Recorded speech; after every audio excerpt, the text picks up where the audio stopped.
Bonjour à tous, aujourd'hui système Optima Mur, il existe déjà de nombreux tutos sur le sujet, mais je vais ajouter un ou deux petits détails complémentaires qui ont leur importance et qui peuvent poser problème. Comment ça, je crache sur le système Optima et je fais un tuto dessus après? Bah oui, il me reste des boîtes. À part ça, il y a un ou deux avantages au système Optima, il y en a d'autres pour le Placostyle, on en parlera à la fin. Allez, go! Première chose à savoir, et non des moindres, la prise des mesures. Il est préconisé, bien sûr, de choisir la première mesure de la lisse basse en fonction de votre épaisseur d'isolant. C'est faux. C'est faux. Ne faites pas comme ça. Bien sûr, vous allez vous baser sur l'épaisseur de l'isolant pour une mesure approximative, mais vous allez ensuite l'affiner avec le système Optima posé à blanc. Ce qui vous évitera des déboires, c'est-à-dire de vous retrouver avec des raccords Optima trop courts ou trop longs, en fonction des différentes variations d'épaisseur, ou même tout simplement d'une mesure initiale qui est vraiment trop juste. Je précise que ma méthode de pose vaut pour la rénovation. Pour le neuf, a priori, la méthode traditionnelle devrait suffire, même s'il est quand même bon de prendre des précautions. Pourquoi en rénovation? Puisqu'il est possible et fortement probable que vos murs ne soient soit pas droits, soit incurvés, soit présentent des irrégularités par endroits sur lesquels vous allez devoir prendre appui, et vont donc créer des différences d'espacement entre votre lisse et votre mur. Et donc, va vous conduire à devoir choisir des connecteurs Optima de différentes tailles. C'est pas grave si vos connecteurs sont trop longs, vous n'aurez qu'à les couper, même si c'est fastidieux. En revanche, s'ils sont trop courts, vous devrez à chaque fois racheter une nouvelle boîte aux bonnes dimensions, donc c'est 100 €. Alors cette méthode, quelle est-elle? Elle se décompose en 3 temps. La première, et c'est comme pour la méthode traditionnelle, c'est vous qui choisissez l'espacement de la cloison par rapport au mur. Donc vous allez choisir à 12 cm, à 14, à 16, à plus, 20, comme vous voulez. Vous allez ensuite tracer un mur droit pour votre future cloison qui sera représenté par l'hélice basse et l'hélice haute.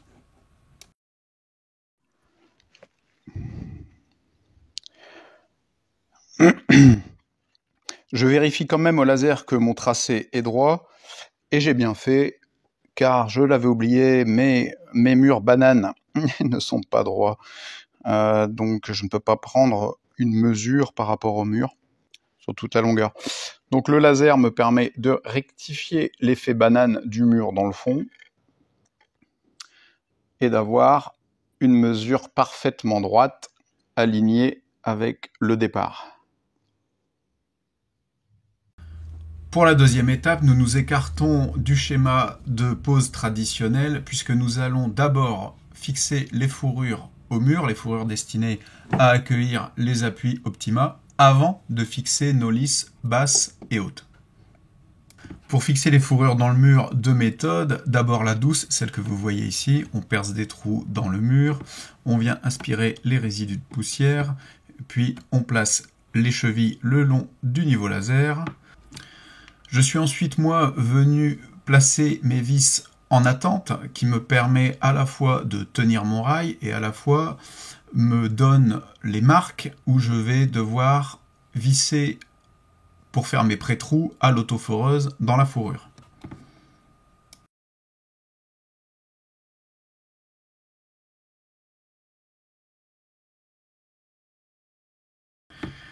Il ne reste qu'à replacer le rail en suivant la ligne du niveau laser, puis à venir visser ou frapper les vis dans les pré-trous. Vous pouvez aussi, et c'est ce que j'ai fait parfois, venir avec le forêt, passer directement à travers la fourrure et le mur, ce qui est un peu plus rapide et un peu plus bourrin. Avant de poser vos lisses, je vous recommande donc chaudement de passer par cette seconde étape, le montage à blanc. Avant toute chose, je vous montre ici un appui Optima de 140. Vous le voyez, il va permettre à votre lisse de contenir une fourrure verticale située entre 13 cm du mur et 15 cm du mur. Si je veux, comme tout à l'heure, éloigner ma lisse basse de 15 cm, donc être entre 15 et 17 cm, je vais donc devoir prendre un appui Optima de 160. Ceci étant dit, commençons cette deuxième étape du montage à blanc. À l'aide d'une fourrure parfaitement verticale grâce à votre niveau à bulle, vous alignez l'appui Optima à la marque que vous avez préalablement tracée au sol et qui représentera votre future lisse basse. Idéalement, votre appui Optima ne doit ni être embuté, ni être en décrochement. En réalité, on a 2 cm de jeu, il doit être entre les deux. Si votre appui Optima arrive embuté, vous pouvez le couper. En revanche, s'il est en décrochement, c'est-à-dire si vous ne pouvez pas le serrer car vous n'avez pas assez de longueur d'appui, c'est que vous n'avez pas les bons appuis et il serait peut-être préférable de revoir vos mesures, c'est-à-dire de reculer le mur d'1 cm ou deux, ou alors d'acheter une nouvelle boîte.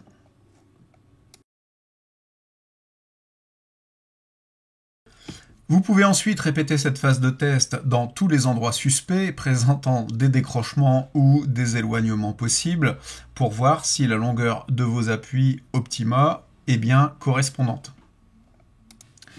Et ce sera ensuite à vous de décider si vous voulez acheter d'autres boîtes d'appui Optima de différentes tailles ou si vous arrivez à trouver un éloignement, un écartement du mur médian qui convienne à une seule taille d'appui Optima.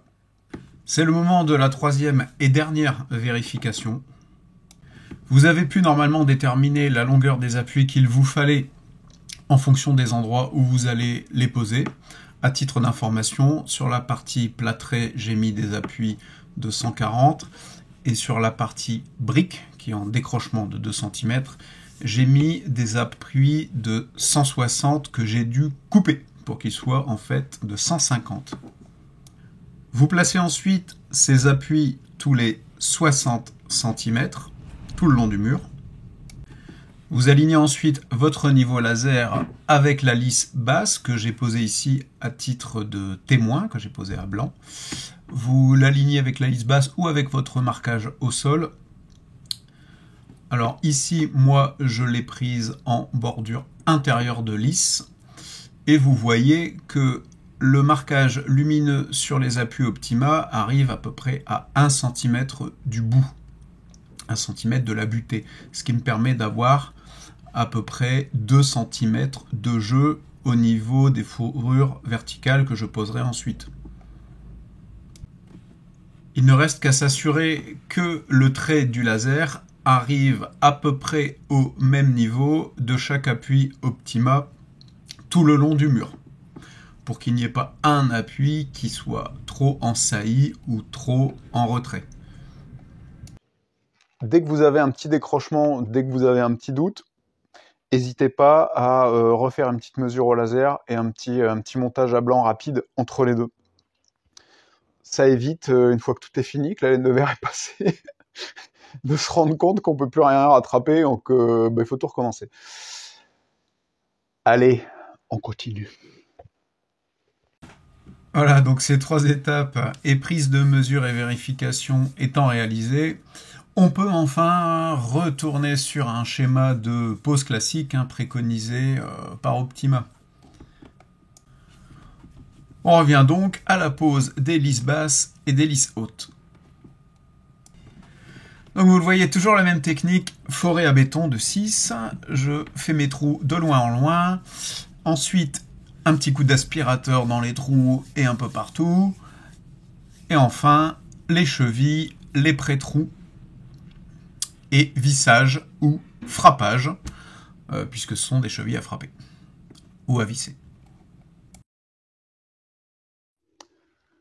Je reporte ensuite au plafond, à l'aide du laser, la lisse basse du sol.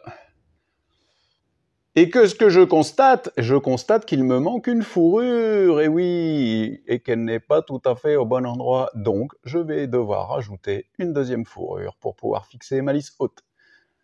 C'est parti.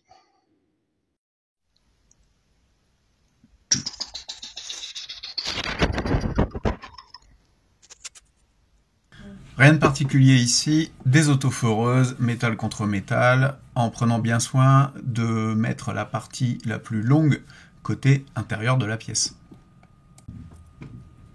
Donc les raccords Optima se passent traditionnellement tous les 60 cm. Il y a un mur où je les ai passés tous les 40. De toute façon, ce qui compte, c'est que 2 x 60 ou 3 x 40, ça fasse 120, donc la largeur d'une plaque de placo. Après, c'est selon si vous prévoyez de visser pas mal de choses, de fixer des choses lourdes sur les murs ou pas. Si comme moi vous avez 2 rails horizontaux, 2 fois horizontales, donc pour les aligner bien verticalement, vous pouvez utiliser le laser. Sinon, au mètre, soyez précis et ça suffit. Bien, les raccords Optima sont posés et sont posés en nombre. Je les ai fixés tous les 40 cm, alors que normalement c'est tous les 60. Pourquoi? Parce que ce sera le mur du salon. Ce sera le mur du salon et je compte y accrocher des choses lourdes comme un WC suspendu au milieu du salon. Non, parce qu'au fond, ce sera ma salle de bain. Bref. Peut-être une télé écran déporté, je ne sais pas. En tout cas, bref, j'ai renforcé. Les endroits où je pense mettre des choses lourdes, je préfère avoir des murs bien rigides. Donc, c'est aussi pour ça que j'ai mis 2 rails de reprise. 2 rails de reprise. Optima préconise pas au-dessus de 1,35 m au-dessus et en dessous. Voilà, donc de toute façon, moi j'en mets 2, comme ça, au moins, c'est sûr. J'en mets 2 et je fixe tous les 40 cm. Bref, je m'égare. Laine de verre, ma partie préférée.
Bon voilà, laine de verre posée, je viens encore de perdre 1% à chaque œil.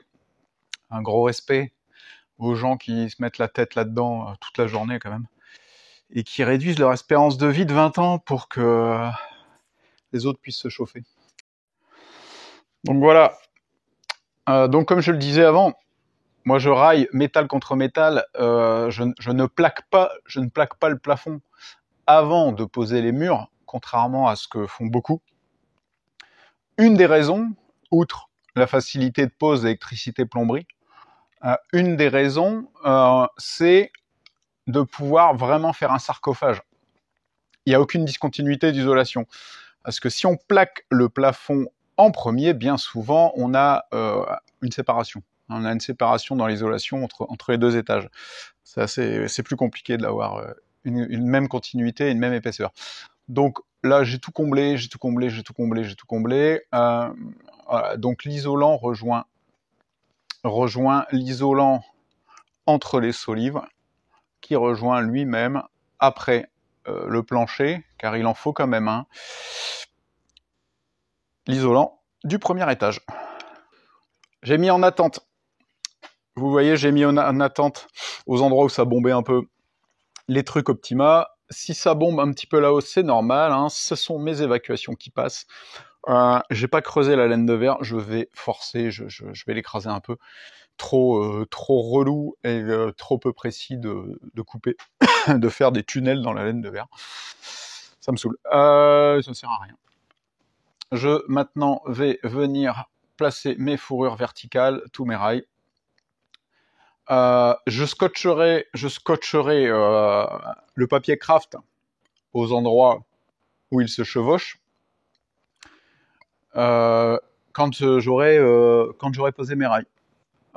Pourquoi ? parce que j'ai oublié d'en acheter. Donc je pose les rails que j'ai déjà et je le ferai après. Donc voilà, moi j'aime bien poser mon laser pour la verticalité avant de glisser les fourrures. Donc je le positionne par rapport au connecteur, ce qui est plus simple, je trouve, au moment de vraiment d'ajuster la fourrure et de l'aligner avec les connecteurs. Sachant que moi, je coupe mes fourrures vraiment à ras pour qu'elles arrivent vraiment embutées dans la lisse haute et dans la lisse basse, pour qu'elles soient bien prises, que je puisse les visser après ou les sertir, et qu'elles appuient sol et plafond en même temps. Donc je force toujours un peu. Alors l'idée, hein, c'est pas de courber non plus la fourrure, hein, mais bon voilà, j'essaie de prendre vraiment la mesure pile pour la hauteur de la fourrure. Et le laser, bon, ça aide parce qu'en réalité, alors dans les vidéos démonstration Optima, les mecs arrivent, ils te les posent en 5 minutes, là, sans aucune mesure, pouf pouf. Bon, en vrai, non, hein, c'est quand même...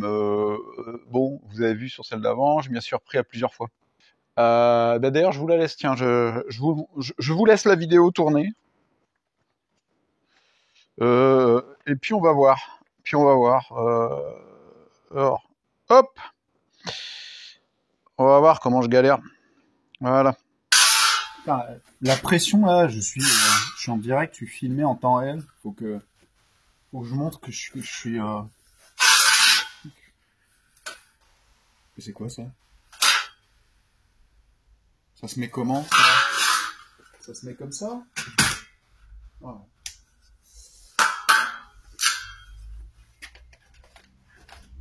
Bon alors déjà ici, c'est souvent relou. Bon là c'est passé tout seul, j'ai de la chance. Oui, je la glisse en oblique.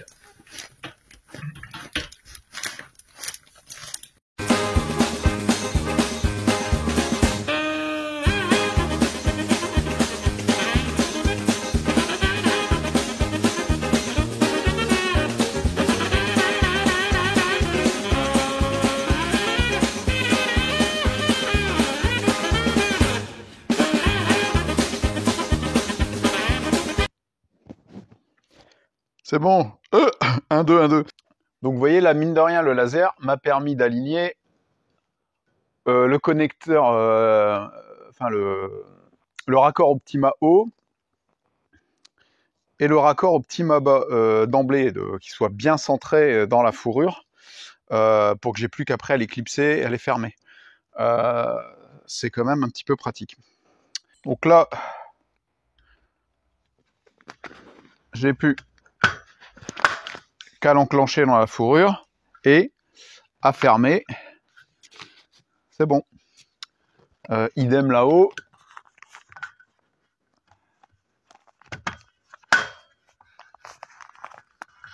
Voilà.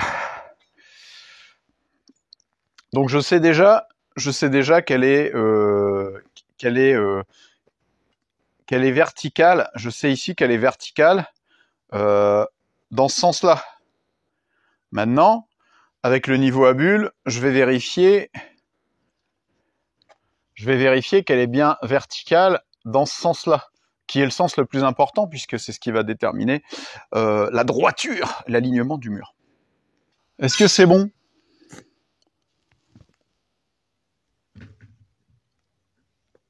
Impeccable.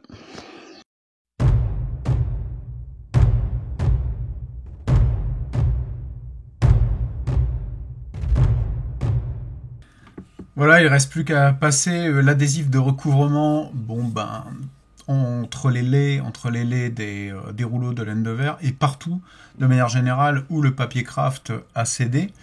J'en profite pour dire que évidemment ça vaut aussi pour les plafonds. Je ne l'ai pas encore fait dans mes vidéos précédentes et je crois que je ne l'ai pas précisé parce que je n'ai pas voulu scotcher, tout simplement parce que je n'ai pas encore passé mes boîtes de dérive, mon électricité, mes tuyaux de plomberie, etc., etc., et que j'ai souvent besoin de rebouger la laine de verre. Donc si je le fais à ce moment-là, c'est que sur ce mur-là, en tout cas, c'est définitif, je ne passerai plus rien derrière. J'en profite aussi pour préciser, parce que je sais que le débat fait rage, non, je ne vais pas mettre de Par vapeur, je ne vais pas mettre de par vapeur, c'est un choix personnel, c'est une maison en rénovation, j'ai envie que ma brique respire, j'ai laissé une lame d'air entre le mur et l'isolant. C'est onéreux, c'est du temps, c'est des manchons, c'est chaque point que je vais percer, il va falloir le rendre plus ou moins étanche, sachant qu'il ne le sera pas vraiment. Bon, il y a débat là-dessus, je ne le fais pas, chacun fera comme il veut. C'est l'heure de la vérification finale à l'aide d'un rail ou d'une règle de maçon pour s'assurer que toutes les fourrures verticales sont bien alignées, qu'elles ne sont pas ni trop enfoncées ni trop ressorties. Si c'est le cas, bah, pas de problème, hein, on peut les ajuster. Enfin, si vous avez bien pris les bonnes tailles d'appui Optima. Si c'est le cas, si vous avez suivi les trois règles de ma méthode, il n'y a pas de problème. Donc, vous pouvez les enfoncer ou les faire ressortir si jamais c'est pas tout à fait aligné la première fois. Il ne reste, et cette fois promis c'est fini, plus qu'à sertir ou visser. Alors moi je n'ai pas de pince à sertir qui correspondent aux fourrures Optima, donc je visse avec l'autofeureuse, pas de problème. Voilà, il ne reste plus qu'à visser donc dans mon cas en haut et en bas chaque montant, sachant que ça veut dire que, a priori, je n'ai plus besoin d'aller derrière et de passer des trucs derrière ma laine de verre. Bon, sinon il suffira de dévisser et de tout retirer, mais bon. Voilà. Alors pourquoi Optima et pas Placostyle? Pour deux raisons. D'abord pour gagner quelques centimètres d'épaisseur sur chaque mur, parce que j'ai une maison en longueur et ça compte. La deuxième raison, c'est la hauteur de mes plafonds, donc de 2,70 jusqu'à 3,30, ce qui est beaucoup. Optima, donc, avec les fourrures horizontales, me permettait d'avoir en fait des points de fixation, donc des points de rigidité pour éviter que des murs trop hauts, que mes futures cloisons ne puissent venir flamber, ne puissent venir s'enfoncer si on s'appuie dessus. Et c'est la fin du tuto Optima Mur. Je vous dis tous force et honneur et n'hésitez pas à vous abonner. Salut.